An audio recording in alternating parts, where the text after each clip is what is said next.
Que el Señor les bendiga, queridos hermanos. Bienvenidos a una lección más de este curso de Teología Sistemática en línea. Hoy vamos a tratar una lección muy importante que es acerca de la antropología o el estudio acerca del ser humano. ¿Qué dice la Biblia? ¿Qué dice la teología acerca del ser humano? Como cristianos, este es un tema muy importante, ya que la Biblia nos da respuestas a aquellas preguntas que se han hecho los seres humanos desde la antigüedad. Los filósofos, los pensadores han- se han preguntado acerca de qué es el ser humano, cuál es su origen, cuál es el propósito en su vida. Y nosotros sabemos que la Biblia nos da respuestas a esas preguntas. Primero, hablemos acerca de la creación del ser humano. La Biblia enfáticamente nos aclara que el ser humano es una creación de Dios. Desde hace unos siglos atrás, en la época moderna, se ha puesto en duda la idea de que el hombre es creado por Dios por esta famosa teoría de la evolución. Esto es algo que se ha enseñado y se ha aceptado en escuelas, en colegios, en universidades como una verdad infalible. Mientras que científicamente eh, hay muchos estudiosos que todavía tienen dudas al respecto. Hay muchas cosas que no se han podido comprobar, por lo tanto no hay una certeza en la comunidad científica de que esto sea verdad, la teoría de la evolución. Mientras que en la Biblia más bien se afirma categóricamente que el hombre fue creado directamente por Dios. Esto está en Génesis 1, los versículos 26 y 27 dicen, y dijo, hagamos al ser humano a nuestra imagen y semejanza, que tenga dominio sobre los peces del mar, sobre las aves del cielo, sobre los animales domésticos, sobre los animales salvajes y sobre todos los reptiles que se arrastran sobre el suelo. Y Dios creó al ser humano a su imagen, lo creó, a imagen de Dios lo creó, hombre y mujer los creó. Eso es lo que nos afirma la Biblia acerca del ser humano, es creación de Dios. ¿Cuál fue la condición original en la que Dios creó al ser humano? La Biblia nos habla de que el ser humano fue creado en una condición superior al resto de criaturas, ya que esta afirmación de haber sido hecho a imagen y semejanza de Dios le da una posición más elevada por sobre las demás criaturas en la creación. La imagen de Dios, ¿a qué se refiere? Esto no quiere decir que Dios tenga una apariencia física y que el ser humano físicamente se parezca a Dios, como ya hemos hablado en lecciones anteriores sobre la teología. Hemos visto que Dios es espíritu, Jesús mismo lo afirma en Juan 4:24, que Dios es espíritu, es decir, Dios no está limitado en una apariencia física, Dios es omnipresente. Entonces, cuando nosotros pensamos en la imagen y semejanza de Dios en el ser humano, debemos pensar más bien en aquellas cualidades personales que Dios posee, como por ejemplo el tener razonamiento, nuestros pensamientos, el tener sentimientos y el tener voluntad. Es parte de la imagen de Dios en el ser humano. Cuando Dios revela su nombre al ser humano en Éxodo 3:13, hablando con Moisés, dice, pero Moisés insistió, supongamos que me presento ante los israelitas y les digo, el Dios de sus antepasados me ha enviado a ustedes. ¿Qué les respondo si me preguntan, ¿y cómo se llama? Yo soy el que soy, respondió Dios a Moisés. Y esto es lo que tienes que decirles a los israelitas. Yo soy, me ha enviado a ustedes. Habíamos visto también en lecciones anteriores que aquí se revela el nombre de Dios, que es una variación del verbo ser en el hebreo. La palabra que aquí se usa es lo que en algunas traducciones católicas se traduce por Yahvé. En las traducciones, en la Reina Valera, por ejemplo, se traduce como, se, se- se lo escribe como Jehová, pero el significado de esta palabra es yo soy el que soy. Muchos dicen que es yo soy el que seré, o yo soy el que fui, el que es y el que seré. Es decir, es alguna variante del verbo ser. Lo que Dios nos enseña aquí es que Él es la existencia en sí. La existencia de Dios es su propia esencia. Y puede ser que parte de la imagen y semejanza de Dios que tiene el ser humano es precisamente ese ser consciente de su existencia, ese ser consciente de que somos alguien. Es parte de la imagen y semejanza que Dios ha puesto en el ser humano. Siguiendo con el tema de la imagen y semejanza de Dios, podemos decir que el ser humano posee facultades intelectuales. Esto es algo también que nos asemeja a Dios, nuestra naturaleza racional. Eh, Sabemos que esto ha sido fuente de todo el conocimiento científico que hoy tenemos, esa capacidad que Dios nos ha dado de entender la naturaleza o de alguna forma de leer la revelación natural y general de Dios. Es algo que nos asemeja también a Dios.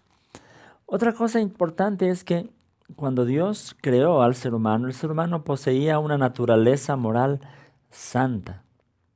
Dice el libro de Eclesiastés, capítulo 7, versículo 29, dice: tan solo he hallado lo siguiente, que Dios hizo perfecto al género humano, pero éste se ha buscado demasiadas complicaciones.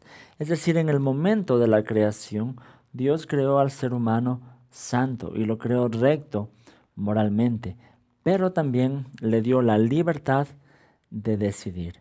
Como parte de la imagen y semejanza de Dios, es precisamente esa libertad, la capacidad de tomar una decisión.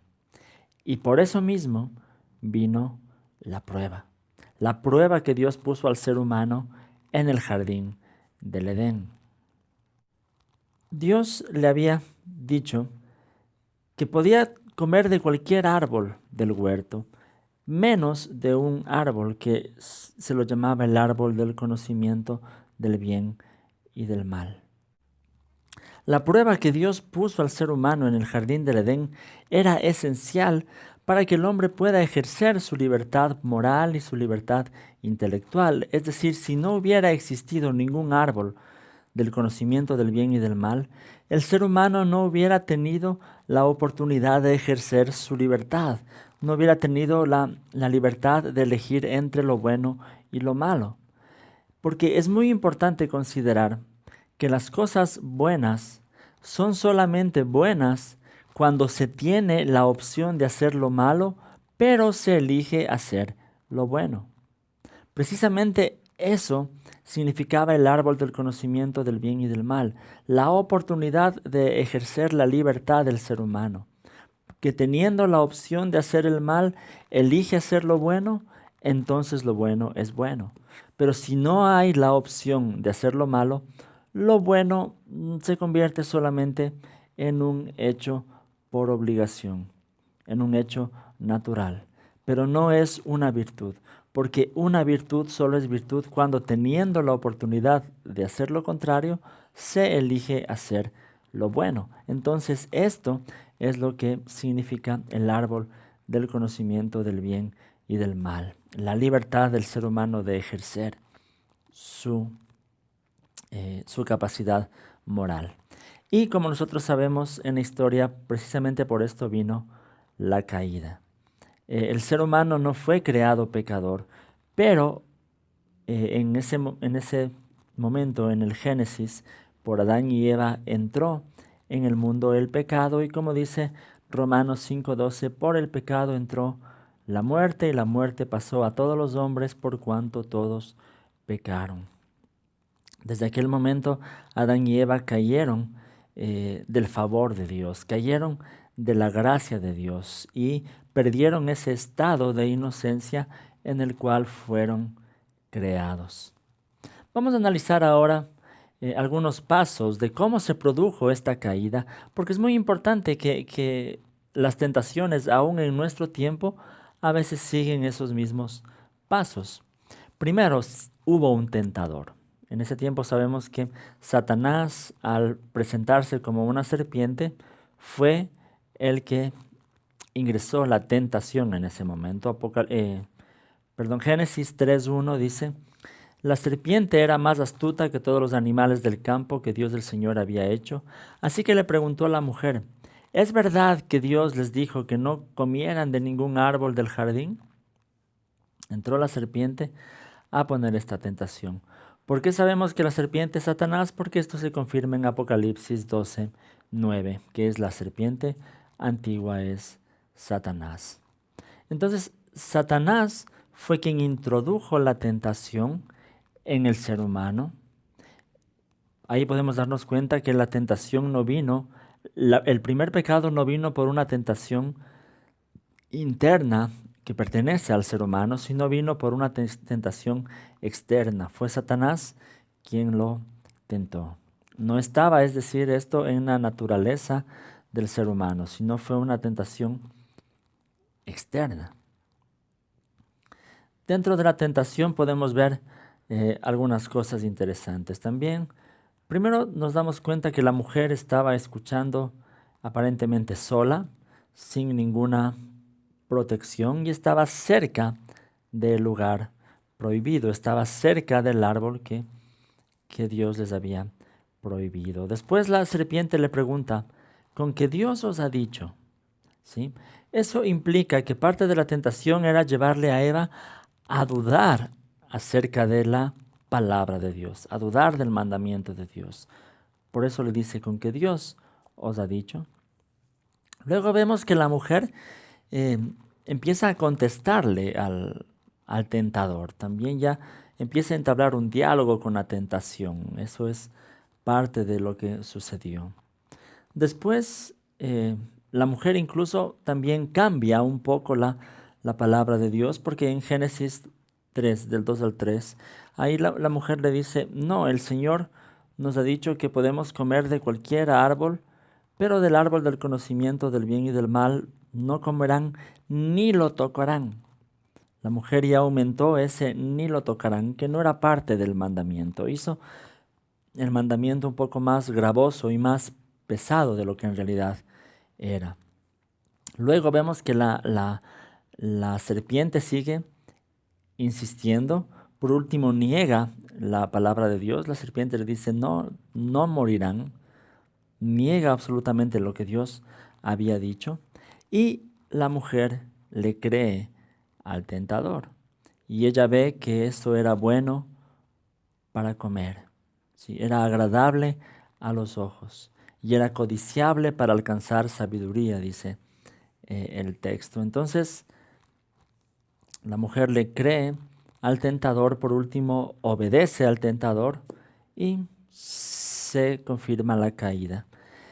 Y lo interesante aquí es que ahora la mujer pasa a convertirse ella en tentadora. Porque fue la mujer la que fue y ofreció el fruto a Adán. Es interesante. Ahora la tentación ya no es solamente externa por Satanás. Ahora el ser humano mismo se convierte en tentador. Eva es la que lleva la tentación a Adán. Otra cosa importante aquí es también que Adán en aquel momento tenía la responsabilidad y la capacidad para restaurar las cosas, para decirle a su esposa que se arrepienta, que pida perdón a Dios, pero él no lo hizo. Más bien él cayó también en la tentación. Y por eso en las Escrituras se le da la responsabilidad eh, siempre a Adán y no a Eva, porque Adán de alguna forma tenía la responsabilidad espiritual sobre su esposa, sobre Eva, pero él no hizo nada. Entonces es el responsable de la caída del ser humano. Y esta caída tuvo algunos resultados. Eh, Esto ha marcado para siempre la historia de la humanidad. Primero, para Adán y Eva en particular, hay tres resultados. Primero, ellos son conscientes en ese momento de su desnudez y de su vergüenza. Eh, esto se puede deber a que el pecado no solamente afecta la relación con Dios, sino también afecta la relación entre seres humanos. Ellos, Adán y Eva, vivían en perfecta intimidad, pero después de la caída se dieron cuenta que estuvieron desnudos y buscan la forma de vestirse. Es decir, de alguna forma perdieron también esa intimidad entre ellos. Segundo, se presenta en ellos un temor de Dios, pero un temor cobarde. Ellos buscan esconderse de Dios. Ya no buscan estar en la presencia de Dios, sino más bien buscan esconderse de la presencia de Dios.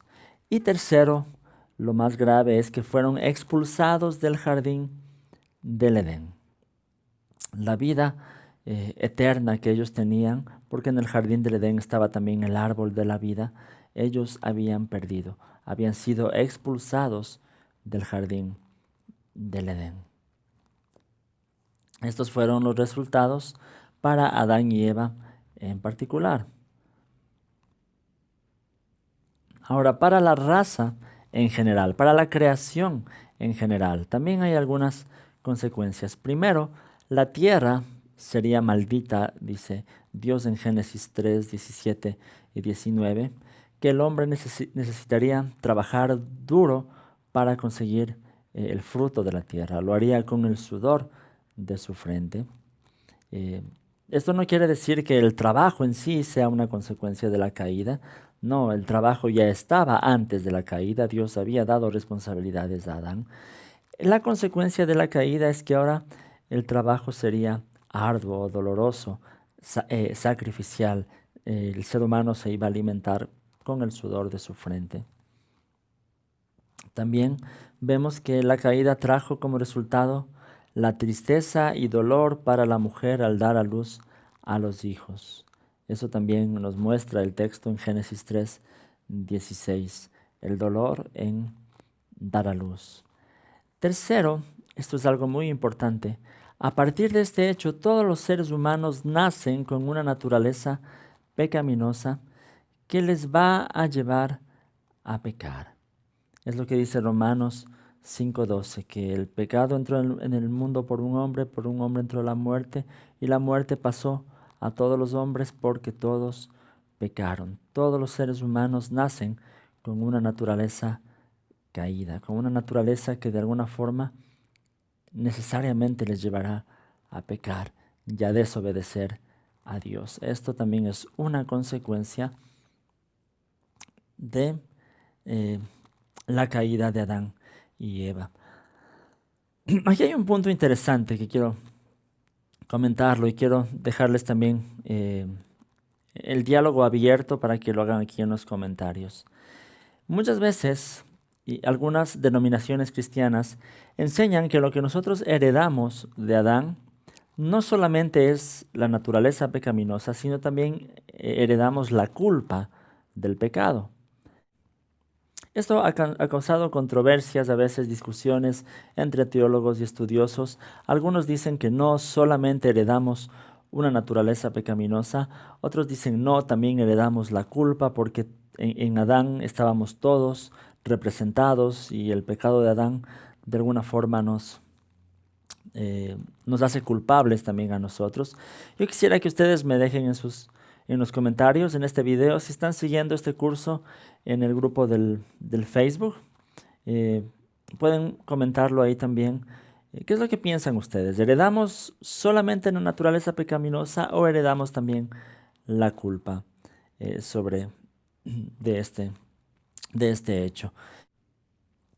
Bien, y en el grupo después estaré compartiendo más información al respecto. Si quieren buscarlo, pueden poner en el Facebook Curso de Teología Sistemática y unirse al grupo para seguir este curso en línea, o si no, también en mi blog están estas lecciones, que es cibersaulo.net.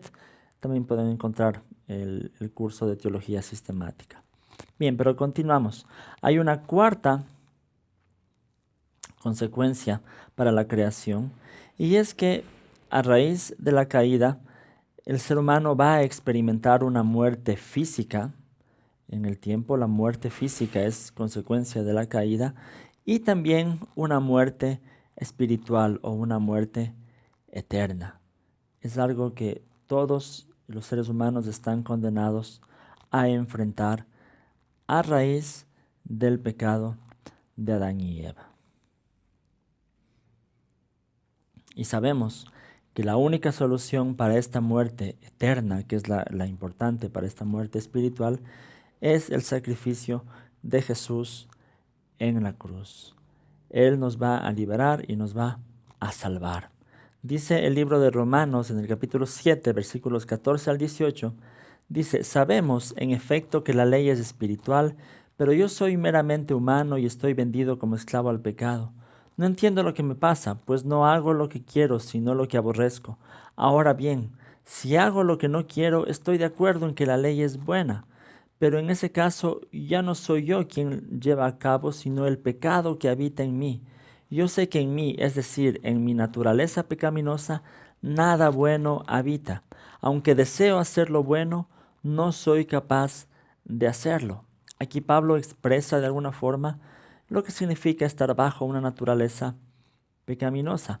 Pero la única forma de escapar de este tipo de vida es gracias a la regeneración que Jesús efectuó por nosotros al morir en la cruz.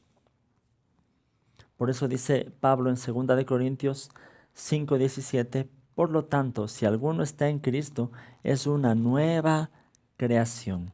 Lo viejo ha pasado y ha llegado lo nuevo. Jesús es la solución para nuestra naturaleza pecaminosa y para la muerte espiritual y la muerte eterna que es consecuencia del pecado de Adán y Eva. Bien, hasta aquí un poquito acerca de la antropología, la doctrina del ser humano. En la próxima semana, la próxima lección, vamos a hablar más sobre esto. Hablaremos sobre la naturaleza del ser humano. También aquí les dejo una inquietud.